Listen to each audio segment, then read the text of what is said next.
आज ମୁଁ କରିବାକୁ ଯାଉଛି ଅଣ୍ଡା ପନିର କରି।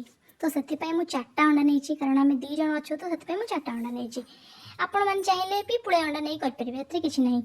ତାପରେ କ'ଣ କଲି, ମୁଁ କ'ଣ କଲି ନା ଗୋଟେ ତାଟିଆ ଟିକେ ତେଲ ଲଗେଇଦେଲି, କାରଣ ଅଣ୍ଡା ଗୁଡ଼ା ଲାଗିଯିବ ନା, ସେଥିପାଇଁ ତେଲ ଲଗେଇଦେଲି। ସେ 4ଟା ଯାକ ଅଣ୍ଡା ଭାଙ୍ଗିକି ରଖିବେ ଏଇଖିଣା। ତାପରେ ତାକୁ ଟିକେ ମିକ୍ସ କରିଦେବେ। ଦେଖନ୍ତୁ କେମିତି ପ୍ରୋସେସ୍ ଚାଲିଛି। ମିକ୍ସ କରିଦେବେ ତାକୁ ଟିକେ, ହେଇଗଲା ମୋ 4ଟା ଯାକ ଅଣ୍ଡା ଭଙ୍ଗା ହେଇଗଲା। तापर कौन करवा ना ताको भल कि गोटे चामच आनिक मिक्स करेंगे। चामच मिक्स कले से भल से मिक्स हुए। गोटे चामच मुझे कौन कला ताको मिक्स कली, कारण मत चामच मिक्स करने भल लगे, तो से मु चामचटा भल से मिक्स करदेली। देखो के मिक्स कर मिक्स मिक्स मिक्स चलती पूरा प्रोसेस ऑन द प्रोसेस रे। तापर कौन करवा ना से आम कौन करवा ना टिके हलदी सॉरी हलदी हलदी बाड़ कही लुण टिके आउ टिके लंका गुंड आउ टिके चिकेन मसला पकेले टिके ता स्मेलटा भल आसो। तो देखो पकई सारा पर सब तक मुझे फेंटी देली भल से पूरा। एपटे मु कौन करी ना गोटे कड़े टिके पानी गरम करने रखी पानी भी गरम हो जाइए। तापर मुझे अंडाटा को रखिली। तापर कौन करी ना ताको आमे घोड़े दबा 3 ରୁ 4-5 मिनट जाके ता भीतर से हो। तापर कौन करवा ना एपटे गोटे आलूटा नहीं जावा ताको भल से काटिदबा, कारण अंडारे जेहेतु आलू न पड़े आमको केमती लगे भल लगे, से आलूटा निश्चिंत पकेबे।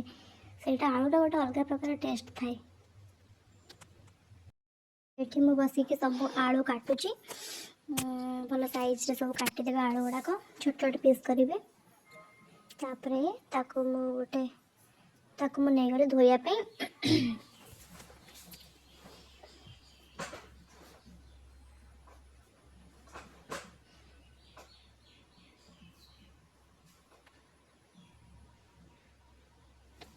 तो एपटे आमर अंडाटा भी देखा कि नहीं, तो बांफ बाहर मैंने तो हो जाइए तथापि टे देखीदबा कि नहीं। तो एमती देखिली तो देखा जाऊला हो जाइए, किंतु आम टे से छुरीटा को टे मारिक देखा कि नहीं। तो मुझे से प्रोसेस कले देखु से हो नाला भितर टे कंचा था, तो आउ थे आ गोटे मिनिट बसईदबा। तो एबे देखो आमर अंडा पनीरटा पूरा ठीक से परफेक्टली हो जाइए, छुरी भी लगुना। तो आम ए कौन कले गैस ऑफ करदे। तो से अंडा पनीर को आनिक आम काटिबा।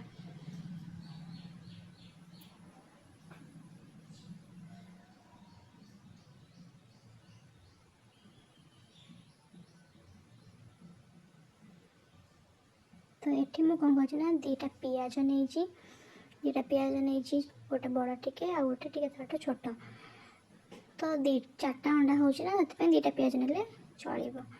तो देखु पियाज गुड़ा सब काटी रखीदेवी।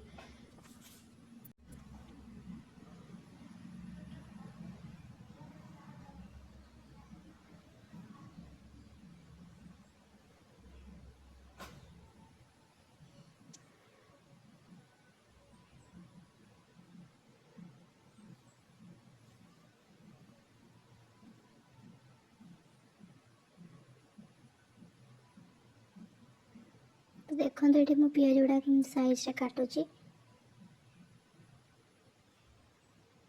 तो ये आमर कटा हो गला पियाज। तो ये मुझे गोटे कड़े बसैली से आमर देवी सोरिष तेल कले टे भल लगे। तो सोरिष तेल ये पकेली। सोरिष तेल आम कौन करवा ना गोटा मसला पकेवा, जमती कि तेजपत्र, दालचीनी, तापर गुजराती थोड़ा सब आम पकेवा। तो देखो केमती हो तेल भी पूरा ताती गला बहुत जोर से। देखो केमती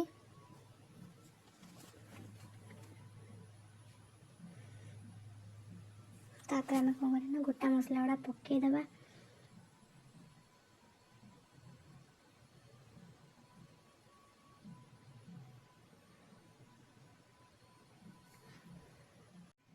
गोटा मसला गुड़ा भल से टिके तेल सहित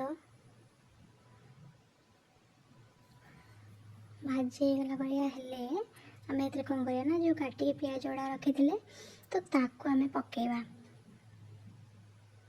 ଦେଖନ୍ତୁ ମୁଁ ଏଠି ପିଆଜ ଗୁଡ଼ା ପକାଇଦେଲି। ପିଆଜ ଟିକେ ଆମର ଭାଜି ହେଇଗଲେ ସେଥିରେ ଆମେ ଟିକେ ଲୁଣ ପକାଇବା, ପିଆଜଟା ଟିକେ ନରମ ହେଇଯିବ ଲୁଣ ପକାଇଲେ। ତ ଦେଖନ୍ତୁ ମୁଁ ଏଠି ଲୁଣ ଟିକେ ପକାଇ ଦେଇଛି, ତାକୁ ଟିକେ ମିକ୍ସ କରିଦେଲି। ଏବେ ଆମେ ସେଥିରେ କ'ଣ କରିବା ନା ଆମେ ଯେଉଁ ଅଦା ରସୁଣ ପେଷ୍ଟ କରିକି ରଖିଥିଲେ ତ ତାକୁ ପକାଇବା। ଦେଖନ୍ତୁ ଏଇଟା ପେଷ୍ଟ ହେଇନଥିଲା, ଏଇଟା ଛେଚା ହେଇଥିଲା, ଛେଚା ହେଲେ ଏଇଟା ଭଲ ଲାଗେ। ତ ଏଠି ମୁଁ ଅଦା ରସୁଣ ଛେଚା ଜାଣ ପକାଇଲି। ତାପରେ ଟିକେ ଟମାଟୋ କାଟିକି ପକାଇଲି।